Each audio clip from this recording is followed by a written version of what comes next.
McDonald's has entered a Minecraft movie universe, and Grimace, Birdie, and Hamburglar just spawned as new collectibles as part of a Minecraft movie meal with your choice of Big Mac or 10-piece chicken McNuggets with spicy nether flame sauce. Participate in McDonald's for a limited time. A Minecraft movie only in theater.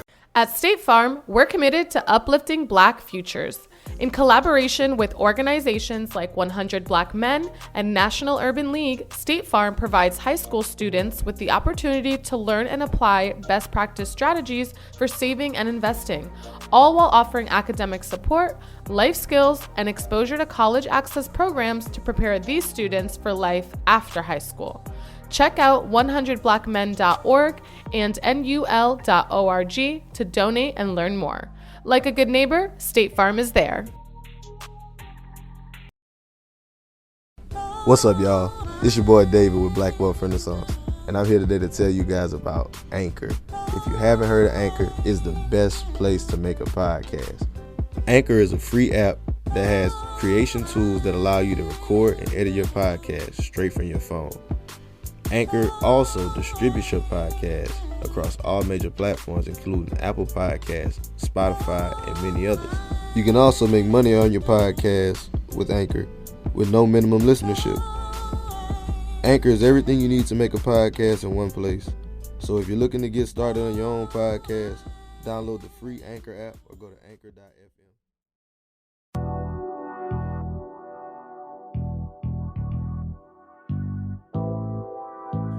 There's no purpose in teaching anybody who don't really want to learn, who really don't want to get to it. Everybody want to play entrepreneur. They don't want the sacrifice that come with this shit. Truly. Late nights, early mornings. You're going to lose friends, lose girlfriends, family going to call you crazy, not going to believe in you, then you make it, and then everybody going to be like, I'm proud of you, let me get some money. What I've realized that wealthy people understand, and people in general, it's the small concepts that you can apply to get wealthy. You don't gotta be super smart and gotta know all the intricacies of real estate or taxes or e-commerce or whatever, trucking, whatever it is. It's good if you want to be rich in that business, but you don't need to know that. You don't need to know everything. You just need to know small, basic concepts. And one of the smallest basic concepts that anybody can understand is get money, buy income. Get money, buy more money. I woke up feeling wealthy today. My bank account might not agree, but hey, that shit on the way. Me and my niggas laying brick on top of brick till we straight. If you the type that play the victim, you can't come in my space. You know this game ain't for the weak, it's hard to carry this weight. I keep my balance through the ups and downs, I'm never gonna break. You feel the purpose in my spirit when you look in my face. Cause this ain't a second I can waste, I'm putting food on plate. What up, what up, what up? It's your boy Jalen, man. Another episode of the Black Wealth Renaissance Podcast. Here with my brothers Kelly and Jared. How y'all brothers doing today, man?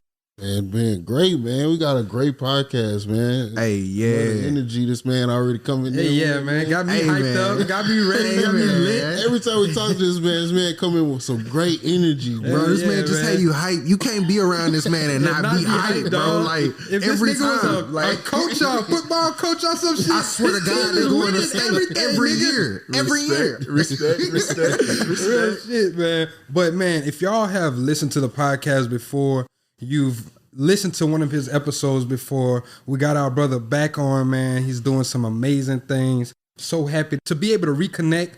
And if you're on YouTube watching this, which I suggest you should be, subscribe. Man, y'all see my brother right here sitting with us. We in H-Town. We in his city. Let's go. I want to say welcome back to the show, Mr. Paris Washington. What's up with it, my brother? What's up with it, man? What's up, man? Hey, look, when I got that message from y'all boys, y'all already know what time it was. It was a no-brainer. So I just appreciate the invite, man. But you already know I'm high energy to the max at all times, man. But I'm ready. Let's get it. Hey, man. Let's get it. Thank you. Well, for anybody who's not familiar with you, just give them a brief introduction. Who is Paris Washington? Man, Paris Washington is somebody very, very, very unique. First off, I'm going to start off with the name. You know, you can't have a name like Paris and don't be unique. You know what I'm saying? So, man, this is a little bit about me, man. I'm from a small city, Oakdale, Louisiana, you know, born and raised. Shout out I've been to in the boot. H-Town. Yeah, shout out to the boot. You know, I've been in H-Town since 2015, 2016-ish for good. But man, like crazy. I can't tell you, you know, like nothing without going through a little bit about who I really am. I grew up no mother, no father, you know what I'm saying? Like from nothing, foster care systems, ex-drug dealer. Man, I'm talking about the nasty things too. The rats, the roaches, the possums grew up, man. I had to live that lifestyle. But that's who created me to this day. You know, I'm the baby of 4, the only one to graduate from high school, the only one to go to college and do something with myself. I also felt like that weight was on my shoulder. But I had the opportunity to, you know, dominate in high school, played a little college football, went to Louisiana Tech University. Hey, how about played a little football there at La Tech. And then I transferred over to Prairie View A&M University. Started off, was getting my degree in kinesiology. And then I transferred to business administration, got my degree in management. I worked in the snack food industry for about 1.5 years once I graduated from college. And man, I ain't gonna lie, you know, working at 9 to 5, getting paid $55,000 a year is cool from, you know, a person coming from the hood, coming from not having anything, getting that offer, oh, I'm gonna pay you $50,000 a year. I was cool with it and I took it until I started working that job, going to that office, driving 1 hour and 10 hours to work every day, 1 hour and 15 back every day. I said, man, you know what? I gotta stop. I can't do this no more. This is not gonna get me where I want. I ain't gonna lie. I'm not even gonna lie to y'all right now. If I get on this podcast and say that I wanna live an average lifestyle, I'll be lying to you. I want the Lamborghinis. I want the G-Wagons. I want the jets. I want the yachts. I want all of it. I want the big house. Why? Because I never had it. So I want it. I want to see what it feels like. And coming up in a lifestyle I lived in makes me even want it even more because I've seen it. You know what I'm saying? So, but man, I had the opportunity to say, man, you know what? Working this job, working for someone else won't make me a millionaire. You know what I'm saying? So I had the opportunity to save up about $10,000 for my job. And I said, you know what? I've been watching HGTV for the last couple of years. Let me try this real estate stuff out. So I left my 9 to 5, man, and I started working as an entrepreneur. You know, I had a mobile detailing service at the time. And that's what was getting me by while I was going to get my real estate license. And then, man, I just took off from there. Once I got my license, I closed a couple deals representing people. And then I started getting into flipping. And once I started flipping homes, it was up from there, you know, $20,000, $40,000, $70,000, $100,000 checks. And then, man, I said, you know what? That's cool too, right? You start making these small goals, $20,000, $50,000, $100,000. Then you start setting goals like, all right, that's cool. Let me see if I can go get a ticket.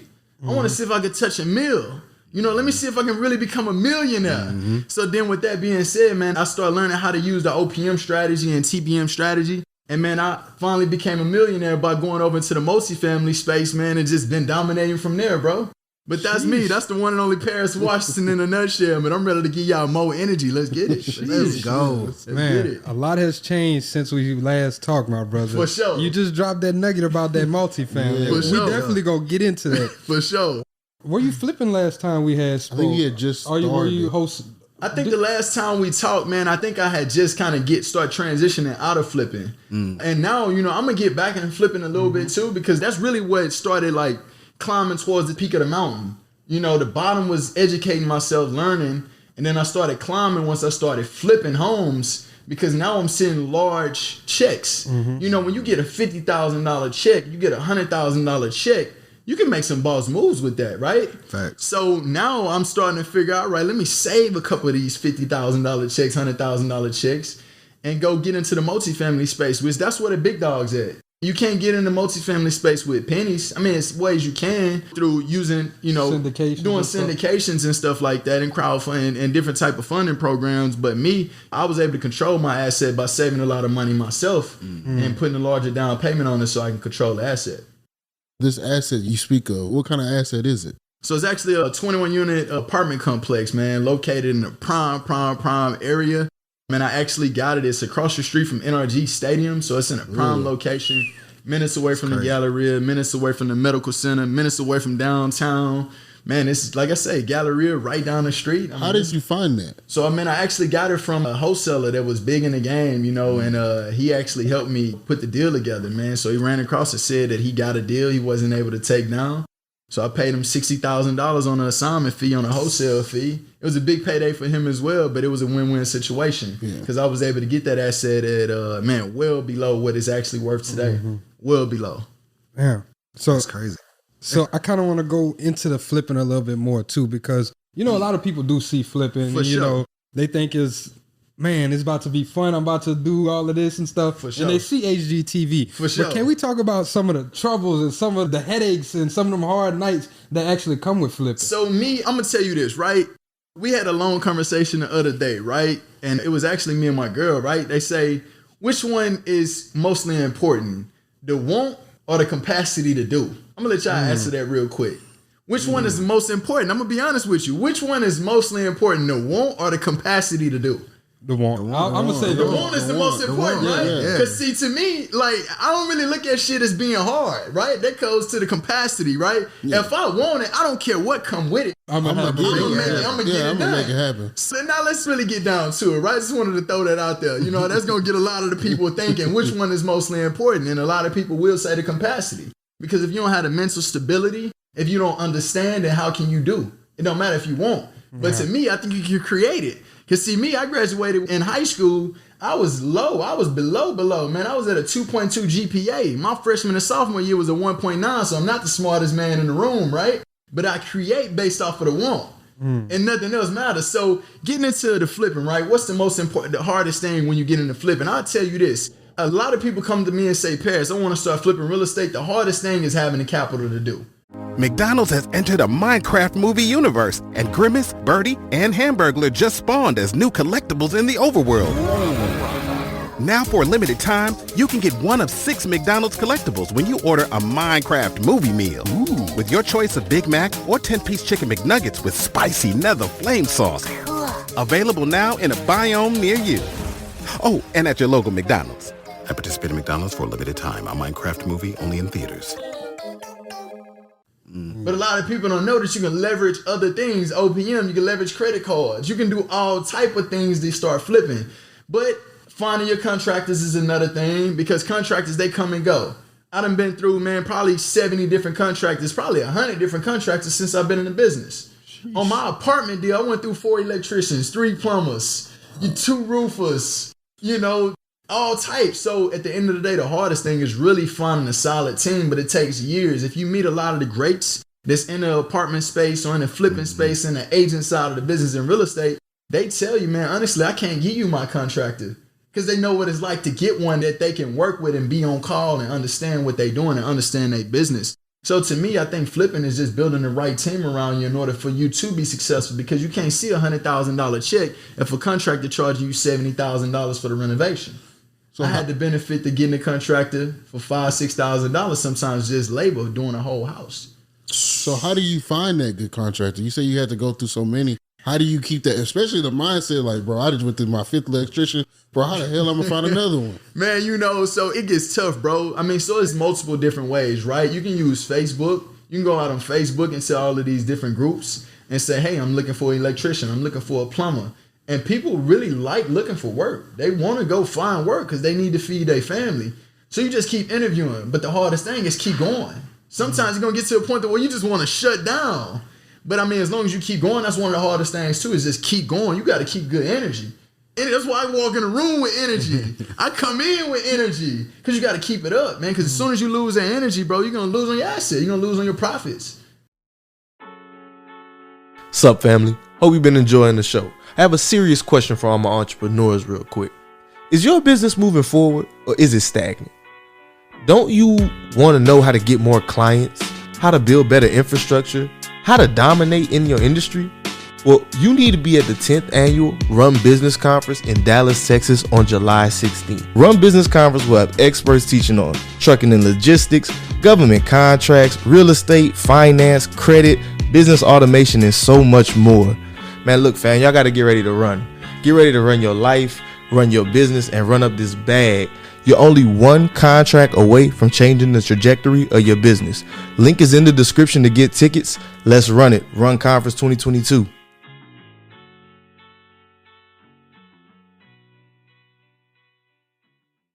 Man, everything matters. You say the energy. Now I got to ask. Like, is there ever days where you just wake up and like, nigga, I don't feel like doing this shit today? Of course, I get like that, bro. But you got to understand where you're going. And I know, too, man, the lack of energy, it affects your business. Yeah. You walk in like, man, you walk in arguing and, you down every single day. There's no way you can get to the top. You down. You already lost. So I try to tell myself, win today. Win today, come good energy, bring good energy, and then you dominate. It just comes afterwards. I think a lot of my wins come from just having good energy. I can believe that. I promise you. That law of attraction, as people like to call it, you put it out and then you receive it. And the power of the subconscious mind. You know what I'm saying? Your mind can tell you that you can jump to the moon, but guess what your conscious mind gonna tell you? Man, you crazy. You ain't jumping to no moon, right? But I'm telling you, I really feel like I can jump to the moon. Can I jump to the moon? Yeah, I can jump to the moon. Even before I try to tell myself, man, you really can't jump to the moon. I can jump to the moon. It just depends on what your mentality is. Whatever you think you can do. Man, at the end of the day, I'm going to get into this too, and I'm going to let y'all ask me another question. Man, it all starts with the perspective. You got to go back to it. You going to the gym once a week. You know what I'm saying? You eating right once a month. You already told yourself you lost. You don't even believe in your process. You ain't being consistent. Man, you got to go back to the root, man. You got to go back to the root. That's that. It's just like that. So I kind of want to get into more the flipping side as well. Like, for sure. So what was, I'm going to say, the most lucrative flip for you?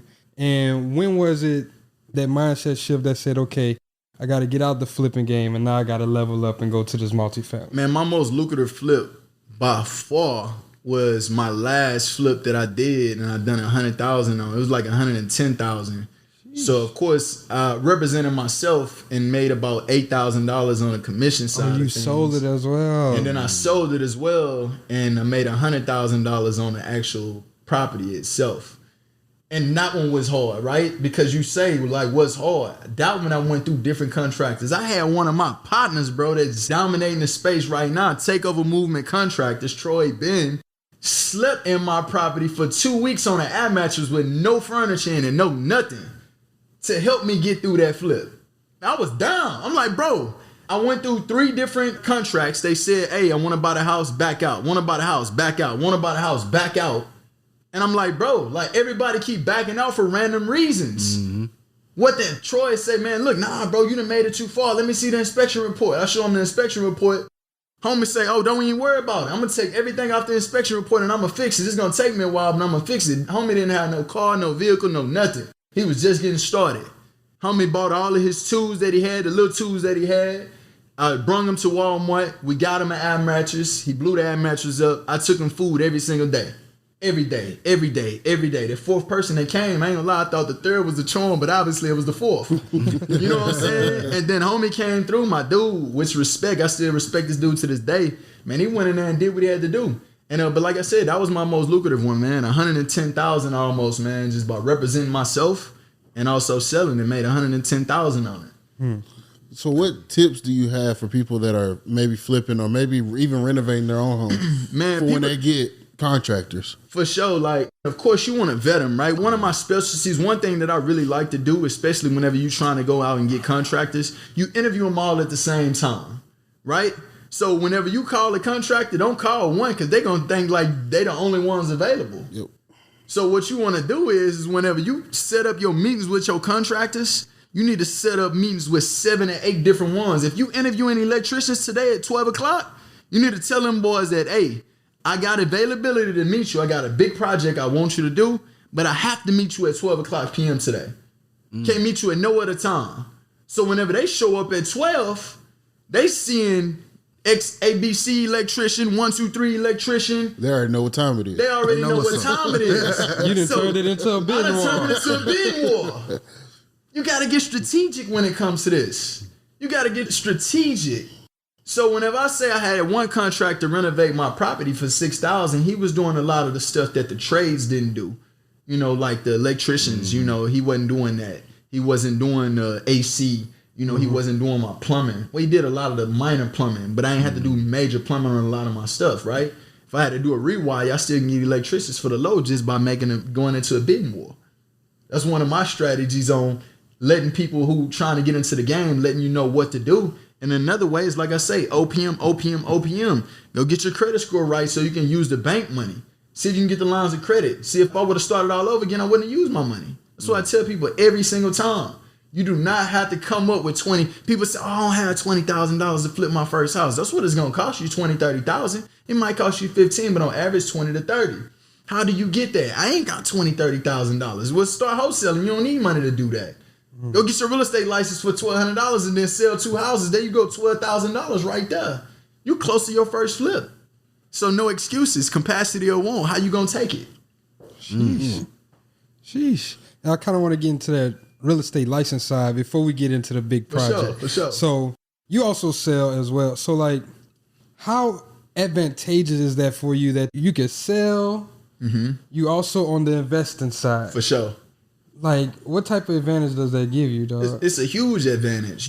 And honestly, it became to a point to where I had to start getting a little bit more focused, right? So I don't know if y'all know, this was some new heat for y'all today. I actually terminated my license recently. Really? I no longer own my real estate license. And it's crazy, it's going to funnel into what we're getting ready to talk about, right?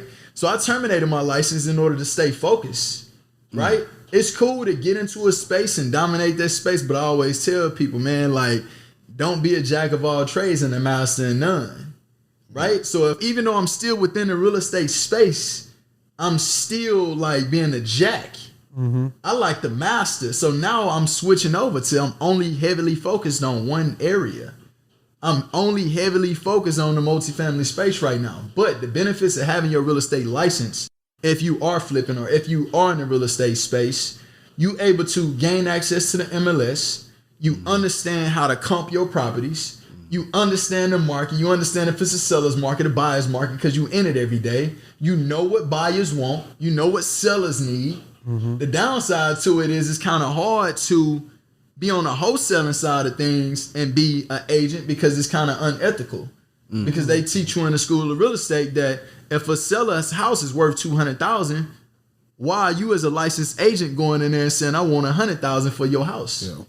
So it's kind of unethical. But it's a lot of benefits if you flip your own house. You get that property from a wholesaler like I did. And then you go get that property for $130. And then you putting it on the market for $250, $260. And then you represent yourself and save 6% on the transaction. You know, 6% of 100,000 is 6,000. 6% of 200,000 is 12,000. Imagine representing yourself on $1 million deal. Jeez. How much money you saving? How much bigger your people say, oh man, I can't win on flips like I want to. Man, how you getting the $50,000, $60,000 checks?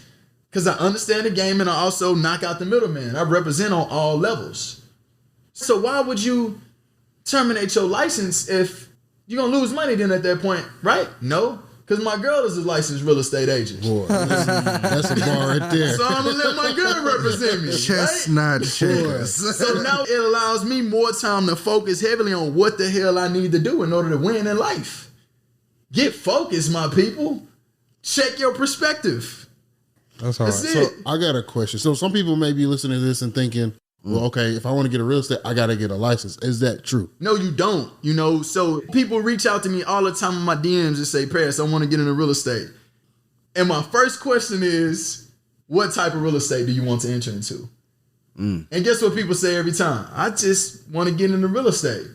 No, go educate yourself. You can get in the commercial space, multifamily space. You can start flipping. You can start wholesaling. You can be an agent. You can be a bird dog. Like, you do all type of things, right? But you do not need a license to go get into real estate. You only need a license to do the agent side of the business, representing people on single family and commercial deals. But if you just want to get into the space, look up bird dogs. Look up wholesaling. Bird dogs is at the bottom of the bottom. A bird dog is like a person that's a mail driver, a UPS truck, a FedEx truck, and he driving these different streets every single day. Anyway. Yeah. So you looking at all of distressed properties, you putting mail in mailboxes that got 1,000 letters in, and then you go tell that investor like, hey, I got a deal for you. He closed on it. You can tell that boy, every deal you close on that I'm representing you as a bird dog, I'm on $500. I want $1,000 because the investor gonna make 20, 30, 40 plus $1,000 on it anyway. Wholesaling, another way to get in. All you doing is trading. All you doing is assigning a contract. You don't even buy the property. It goes from A, B, C. B, go connect with A, and then he also connects with C and make money in between. So it's so many different ways to get into real estate. You just got to know. Whenever you come to me and you ask me, say, Paris, I want to get into real estate, you need to know and then educate yourself enough to know what angle we need to approach. I like that because I'm glad that you brought that up because, you know, a lot of people do just, I want to, they don't even know if they want to invest. For sure. You don't even know. They just want to be in real estate. Exactly. So thank you for breaking that down, Most definitely. So now I want to get into the multifamily. Like, for sure. Let's get into, what did it look like once you were actually going to buy? You say you bought it for $60 or you just paid an assignment fee for So I paid an assignment fee for $60. Okay. So I actually got it under contract for $825,000. but of course the wholesaler charged me 16 on top. So I ended up paying around $885,000. So $825 was the purchase price, and then $60,000 on top of that. So my all-in cost was $885,000. Yeah. I estimated that to be worth a little bit less than what it's worth now, though. Okay, so what was you estimating it to be? So I was estimating it to be worth about 2.5 million.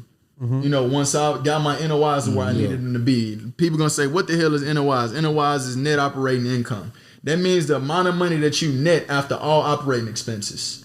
So at the time, I was like, all right, well, I think on some of my 2 bedrooms, I'm gonna get, I don't know, $1,000. I got some 2 bedroom, 1 bath, 2 bedroom, 2 baths. Majority of them are 2 bedrooms. And then I got 5 3 bedrooms. I'm like, all right, on my 3s, I'm gonna probably be able to get, I don't know, maybe $1,200, $1,250 for.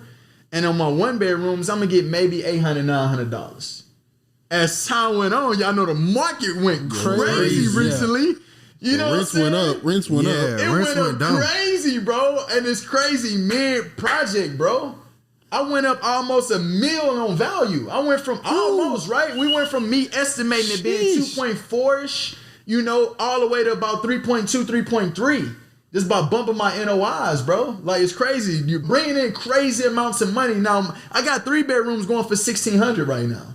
When I estimate them only being 12, that's still good. They get Dallas. 1 bedroom's going for 16. Right, and now see, this is a Class C converted to a Class B. You know, break that down. Yeah, let me give y'all some game right now, right? So you got the multifamily space. When you get in the multifamily space, you got to know how apartments are identified. Apartment spaces are identified by A class, B class, C class, D class. A class apartments are apartments that was built recently within the last 5 to 10 years. Maybe even 15 years. B class is apartments built 15 years or 10 years all the way up to 20 years. C class is 20 years to 30 years. And then D class is 40 years plus. But when you hear A, good. But usually an A class is not somebody who owns that apartment by themselves. It's usually through a syndication. Yeah. Why? It's A class is new. Yeah. It's going to take a powerhouse full of people bringing millions of dollars together in order to take it down, which deals that I do not target. I do not target A class deals. I like to control the asset. B class is kind of the same. You know, it was probably built back in 2012. It still looks good, but the rent's not as high as an A class. A class rents can be anywhere in between $4,000, $3,000, upwards of $3,000, right? And you got your B class, which it still looks good, but it's not gonna have the same amount of amenities. You might not have a spa in there. You might not have a storefront underneath. You might not have any of that, but it still bring you in high rents. Then you're gonna have a C class, which is, all right, you're gonna pull in right around $1,000 mark, $1,200 mark. It's in an okay area, might not be in the best school district. And then you got a D class. Whenever you hear D, you should also think of danger.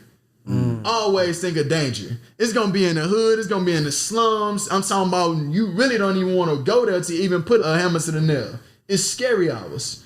Usually, I don't target those as well. So my goal is to find C-class apartments, which everybody want, everybody can afford. Everybody in this room can afford $1,000 rents, which means I will stay 100% occupied. And then my goal is to convert it over to a B class, which means I'm going to give you the same feel as you get at a B, but in a C. So now my values go crazy that way, bro. So I heavily focus on C class and then convert them into Bs. So how do you convert them? You just convert them by updating them. You might not change the shell, but you change the inside. You change the heartbeat.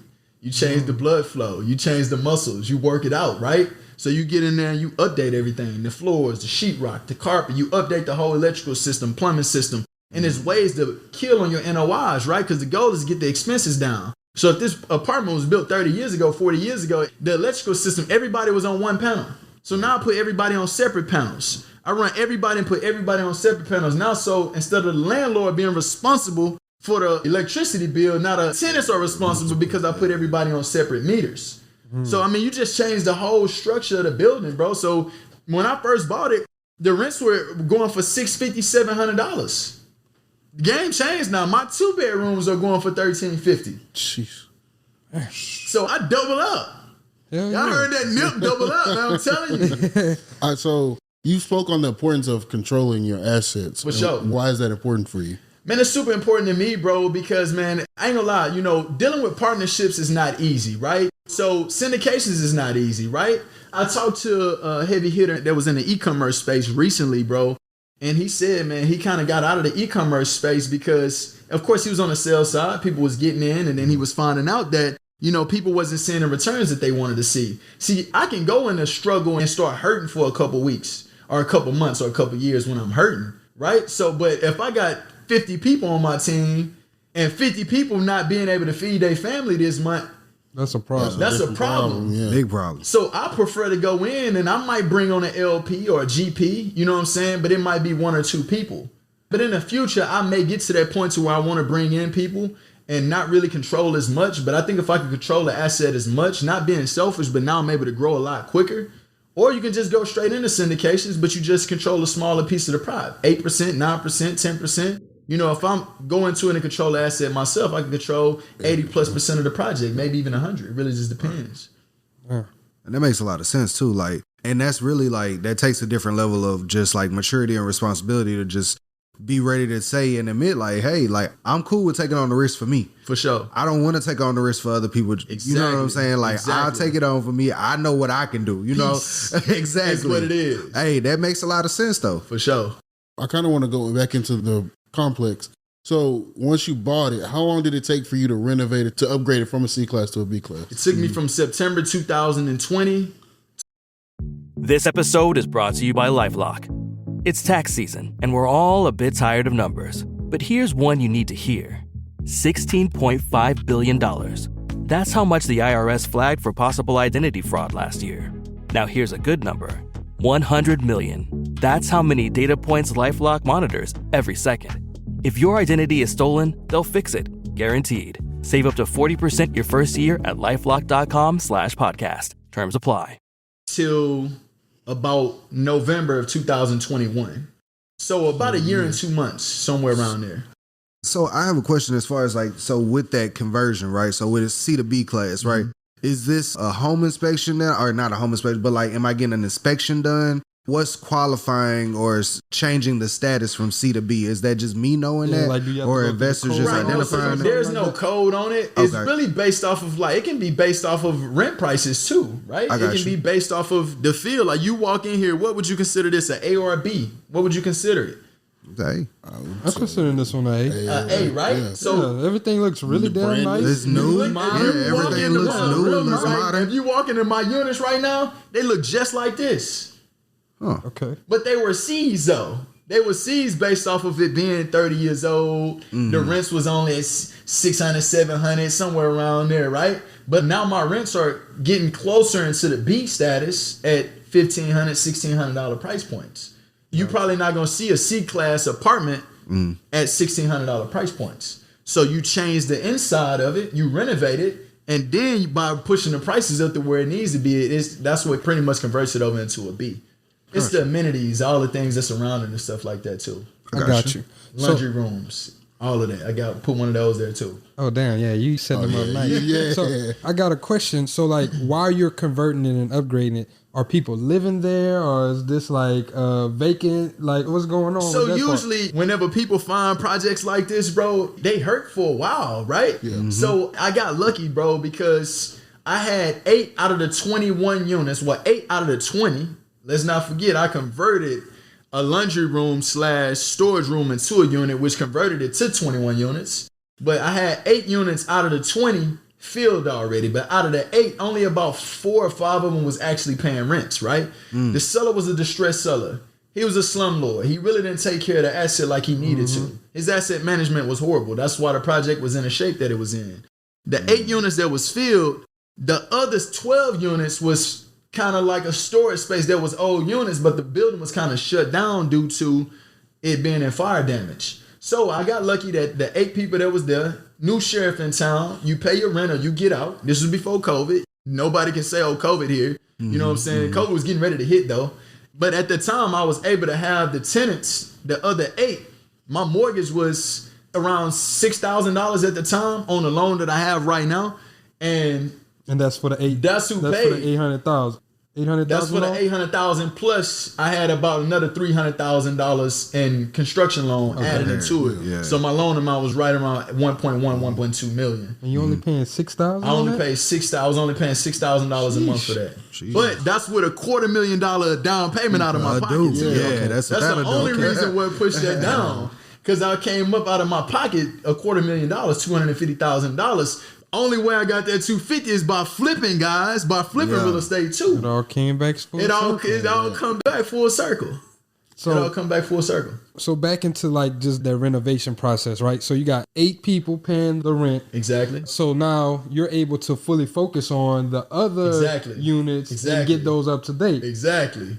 Okay. So I went through and redone all of them. I'm talking about down to the skeleton. Everything. I did everything down to the skeleton. So actually, I have a question with that too, just because like, you know, I like to do my little real estate listening and stuff. And it seems like a lot of people are kind of scared to take on like fire projects. They are. So like, can you talk to us about that? Like you took on a fire project on top of vacant, like all this other stuff, bro. Come on now. So it goes right back to it, right? The capacity of the want. Nothing scares me, bro.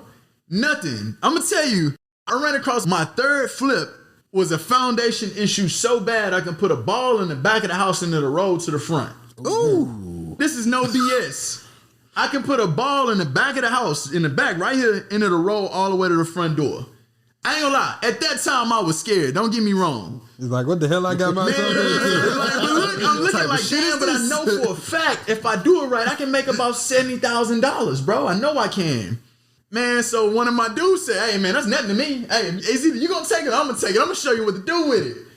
Once that man told me I'm gonna show you what to do with it, nigga say, oh, it's game time. Let me do it. Let me see if I can do it. And I'm glad I took that risk. So with the fire damage property, bro, it wasn't that much fire damage. The building shut it down because once you got fire damage on one side of the building, the city come in and they'll shut you down because now you need to rewire the whole building. It was shut down due to that. So it wasn't like bad, like as far as like the wood and everything, like damaged bad, but it did have some fire spots, but I wasn't sweating it because I took it down to the bones anyway. I did all new beams, like everything, frame, roof, you name it, everything is brand new. Everything is brand new. That mother.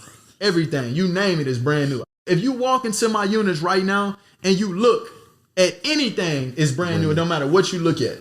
So where do you get the idea to design the inside of it? Man, that's my favorite part of real estate, bro. That's where the HGTV stuff comes in handy, bro.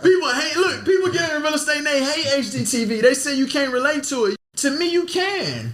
Because if you seeing people making $40,000, $50,000 checks, then I'm always look at, well, if they doing it, I can do it. And that's exactly what I did. But man, that's my favorite part, bro. But by being an agent is also another benefit because at the time I was walking houses, I know what people want. Yeah. I know what people look like. It's crazy. My units is the same color walls as these walls in here.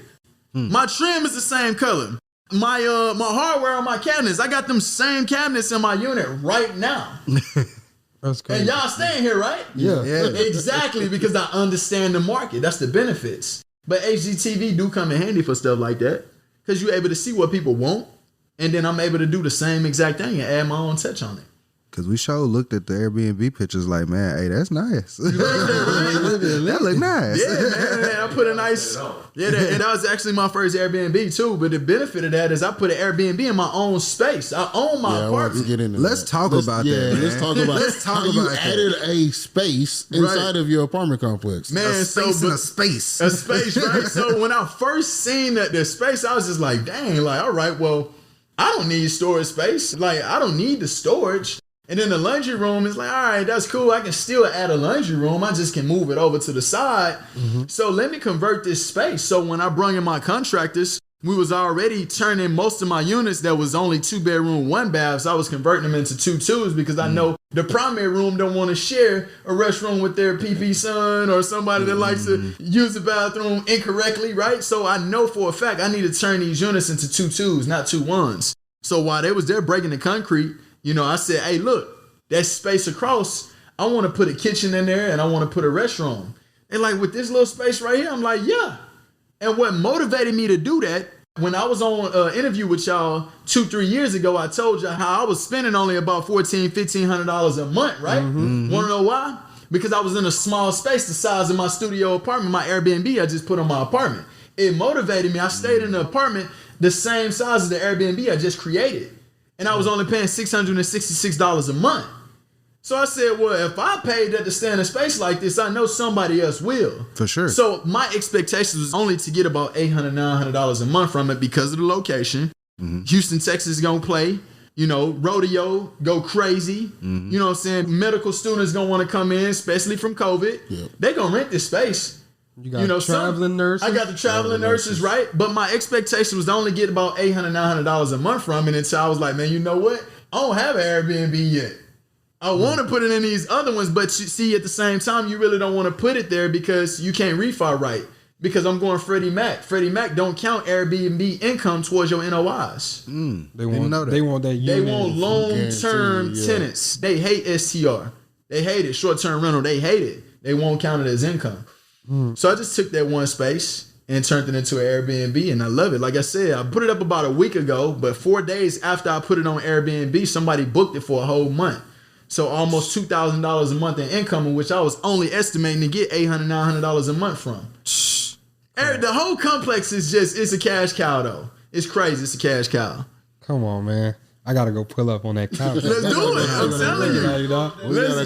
Let's do it. I mean, it's crazy. I mean, just to know, I'm on my whole residual income stuff now. I mean, it's crazy. And I'm going to use the burst strategy. I'm looking at a 32 unit right now. That's what I was just about to ask. What's next? Next I'm going heavily. I'm telling you, the next time we get on this online, I'm going to tell y'all right now, I'm going to be on some crazier stuff. My goal is to get up to at least 100 doors by the end of 2023. That's my goal.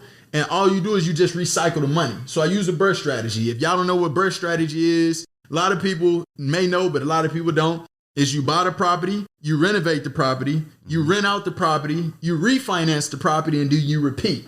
Right now, I'm on the second to last R. I'm refinancing my apartment. The bank says you can pull out 80% of your value, 80%. Now, mind you, my loan amount is only 1.2. I'm able to pull out 80% of $3.2 million. You do the math, I'm not going to do it. You do the math, I'm not going to do it. You take that money, and then what was the last R I said? Repeat. You go buy you another. So now I don't use my $250,000 deposit no more out of my cash. I use the bank money to recycle it using the burst strategy, and you go get you a 50 unit. And then you just keep leveling up. So my goal now is I'm actually in the process of hiring people to work for Monopoly Real Estate Investments. And the goal now is to be heavily focused in the apartment space. So I'm getting my acquisitions, dispositions, cold callers. Greenhouses to the reds. Yeah, you know what I'm saying? Now it's just, things are just on a whole new level. You know what I'm saying? You just boss up, but it takes time. This is no scamming. This is no fake. This is no fraud. This is real life grind. And it took me 2 years to do this one project. But look at the results, though. Yeah. And it's hard work and dedication. I'm talking about crying at night. It's tough. This is not easy. Talk about it, man. Man, this is not easy. Listen, this is not easy. This is not easy. Like, I keep saying that, right? You make it look easy. Of course, because I keep good energy. That's what gets me over the hump. And go right back to it, right? What's the hardest part? Man, the hardest part, I'm going to tell you, was getting this project during, to start off with COVID. I'm going to tell you, that was the hardest thing, was getting the funding. I got $250,000, but the bank got to issue me the rest. It's almost $1 million I'm asking for the bank for a project with no experience in the apartment space. And COVID getting ready to hit. This was going into 2021.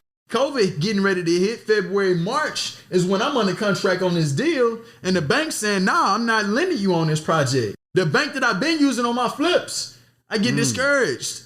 I probably went through over 100 lenders. I got emails right now to show the world, bro, how many emails I sent out to banks and people told me no. Why is that? Why is that when you got that type of bread in the bank? And you can present that to them. It was COVID at the time, bro. During COVID, there was no guarantees that tenants had to pay rent.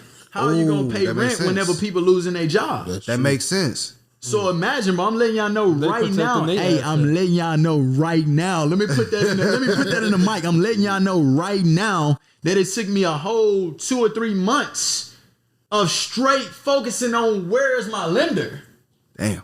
Jeez. This giving up the flipping, this giving up my agent side of the business and saying, hey, bro, I need to execute on this deal, capacity or want, right? I want it that bad. I'm going to create the capacity to do so by quitting my job, by not being a real estate agent no more, and going find me a lender. Every resource that I tried to use in the past didn't even work. I had to create new resources to find a lender. A guy named Vinny Chopra followed me on Instagram, bro, like 7-8 months that was in the apartment space before I even ran across the apartment. And I was like, damn, this guy look like he doing this thing. I forgot about the guy. 2 months in, I finally said, man, let me go through social media now to see if I can find somebody. I was going through internet, Googling, none of that worked. My circle didn't work. People that I knew didn't work. Nobody could find the funds. Nobody wanted to land on it. Cool. Vinny Chopper looked like he was doing his thing, right? So I DM'd him, hey, Vinny, hey, listen, man, I got a crazy cash flowing asset right here in H-Town, Texas, man. I'm looking for funding on it right now. He connected me with a guy named Bo. Bo connected me with a company out in Ohio. Ohio flew in. I went and sat down with them boys at a 5-star restaurant, made sure I paid for the meal, and we closed on the deal in time. They lended me all the money that was needed. But I had over 100 different emails, probably 300 contacts that told me no. The one or the capacity. The one or the capacity. Which one you want? Man. That might be the title of the episode. What was the feeling like whenever you getting denied? It's taking you 3 months and you got the deal. You're like, look, I got this apartment complex I really wanted. I got a $250,000 in the bank. Do not miss your chance. This opportunity comes once in a lifetime. You better. That's what it is. You better go get it, man. I ain't gonna lie, bro. I'm crying though. You get what I'm saying? Yeah. Like, my girl was next to me when I was going through it. Like, it's kind of hard to talk to people about certain things because they don't understand. They don't relate to what you're going through. They don't get it. This your dream we talking about, though.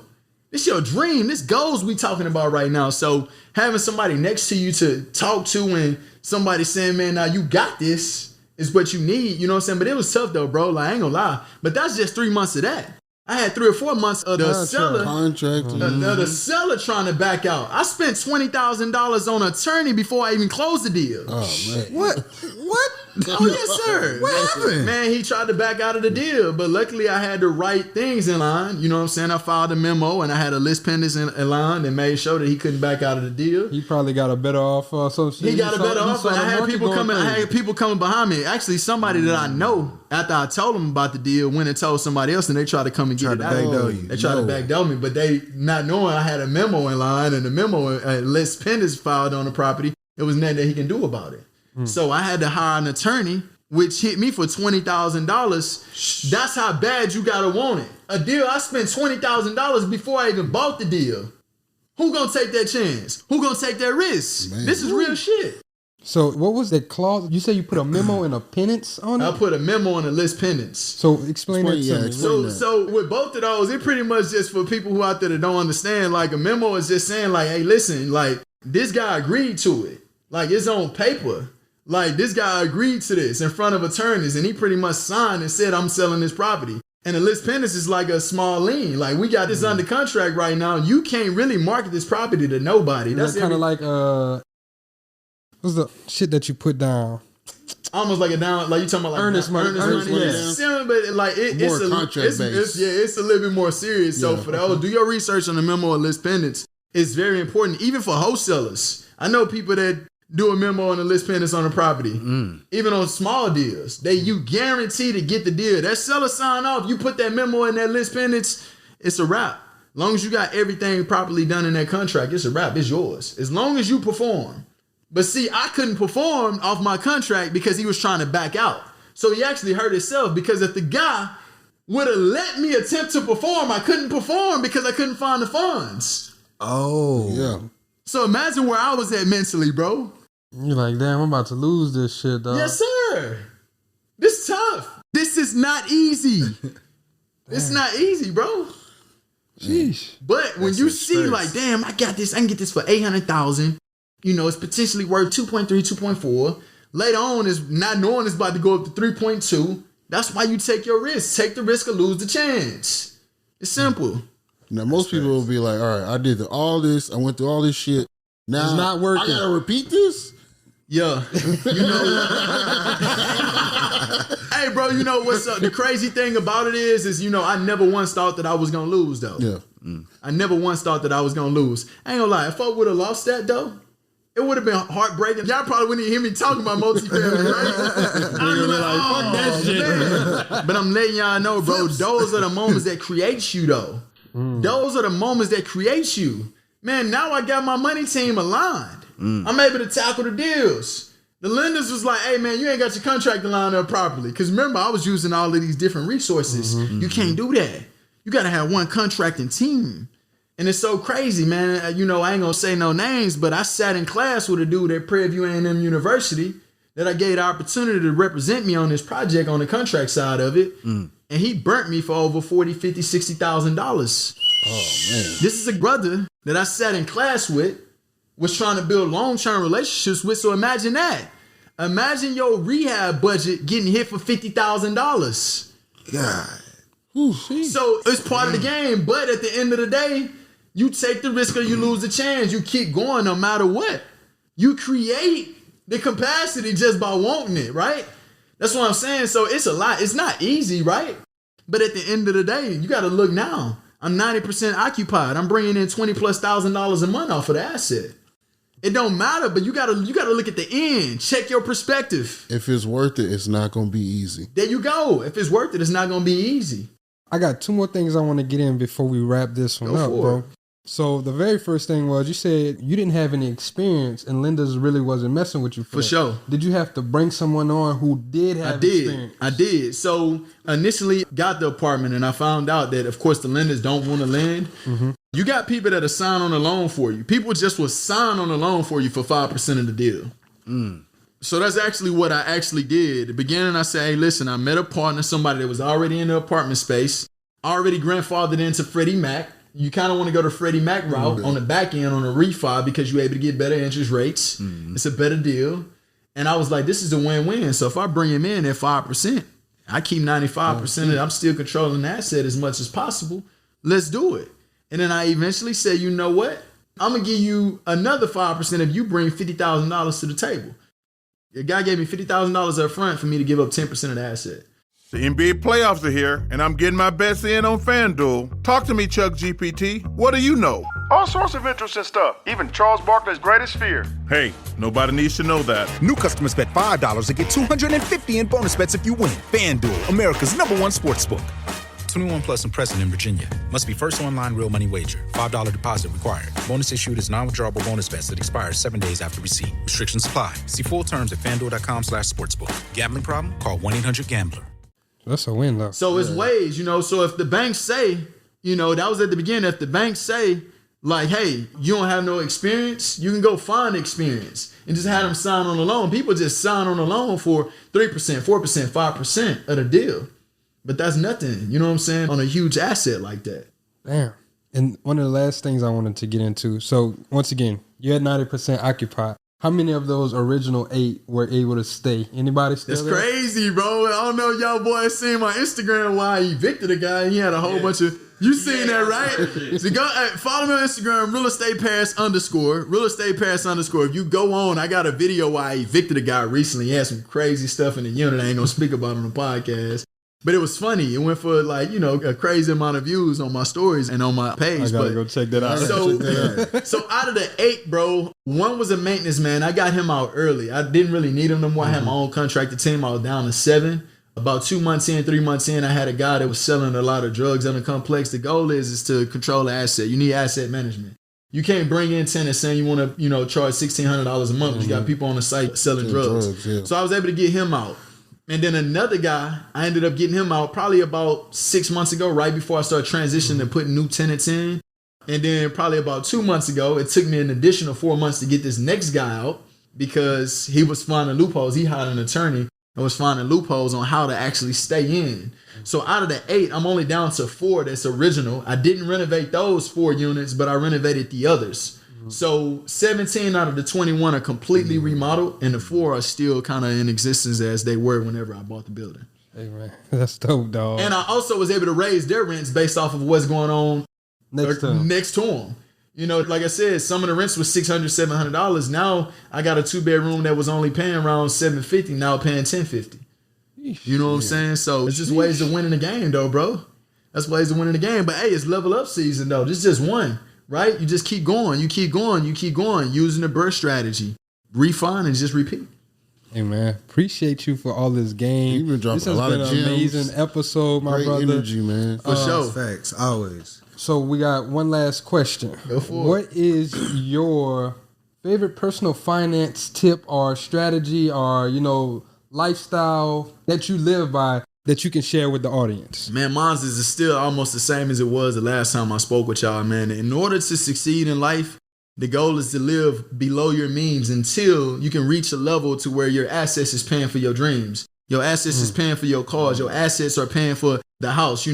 Like you can't go out and get the $5,000 a month car if you only bring in $7,000 a month. So it's really people can make $50,000 a year, or you can make $100,000 a year. Both of those people are still in the same boat. It really bases that $50,000 a year person can make more money can have more money than $100,000 a year person based off of how much money they spend. So the goal is live well below your means. My way of getting to this spot right now where I own, I became a multi-millionaire, bro, in just 4 years in real estate. You know what I'm saying? By being able to leverage the amount of money that I have and not spending it on crazy things. I didn't go get the high rise. I stayed in a small studio apartment. You know what I'm saying? I slept in my sister's living room on the air mattress with my son and my girlfriend at the time. You know what I'm saying? This is sacrifices. And also go into the TBM OPM strategy. Build your credit, get that 720 credit score, go open the LLCs because the banks will lend you on every one of those LLCs if you got 2 years of history with those LLCs. You can buy them. You can buy previously established LLCs. If somebody own an LLC right now and they've been owning it for 5 years, they open it, but they ain't doing nothing with it. You can buy it from them. Go get the business phone number, not the personal number. The business website. Don't get the Gmails, the Yahoos. Go get you a .com. And you walk in the bank and you tell the bank, at the end of the day, the bank they can't ask you for financials. People hate Trump, but Trump allowed that to happen, right? Where you can walk in the bank and you do not have to provide your financials. You can tell them and they can or cannot go off of what you told them. So if you tell the bank, I make $100,000 a year and they ask you for your financials to prove that, you do not have to prove it. So I'm telling you, get your shit in line.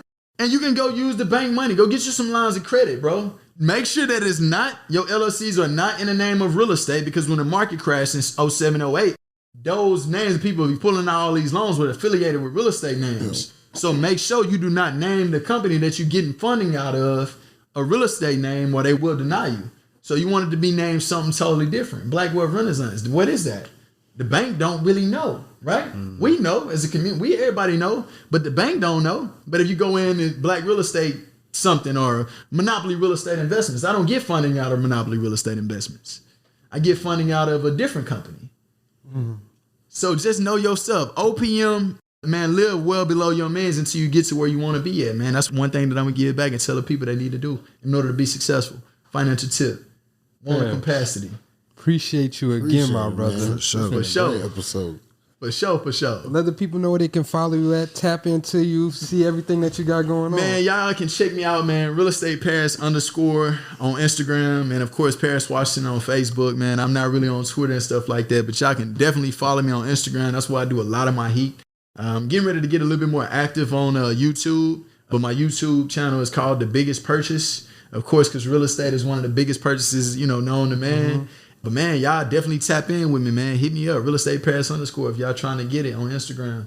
Hey, y'all tap in. So we get into a few house cleaning items. Once again, y'all, thank you for tuning into another amazing episode. Season 4, we come with that pressure. We come with the heat, man. We come with the heat, man. I want y'all to know that, like, we not letting up. This is our 4th episode in H-Town, and we still got a lot of heavy hitters coming through. Sure. I want y'all to please leave that 5-star rating and review. Make sure you leave us a review, dog. It just take 10, 15 seconds. Like, it's going to help us out so much. If y'all really fuck with your boys, leave us a review. Leave us a review. What y'all got, my brothers? Hey, I just want to say, everybody, thank you for rocking with us. Subscribe to our podcast. Hit the subscribe button on YouTube if you're watching this on YouTube. Hit that little bell. Hit the little bell, the notification bell. And check out our BWR Academy, man. We're doing a lot of great stuff in there. You learn about 401ks. You learn about IRAs. learn about real estate. Yeah, we're going to see if Paris will come teach a class in that mug, y'all. Man, you just call me. I'm on it. You can learn about crypto. I'm showing you what I'm purchasing in crypto. You learn about different stocks. You learn about a whole bunch of stuff. So check in with us on BWR Academy. For sure, man. Y'all keep rocking with us. Thank you for checking out all the episodes. Y'all be sure to check the show notes. There's going to be some special stuff in there for y'all as well. And this episode was brought to you by, it would be cool if your company name was right there. So I need you to hit me up and so you can go ahead and get those sponsorships. Rock with your boys. We finna be opening some spots. Hit us up. This Black Wealth Renaissance signing out. Peace.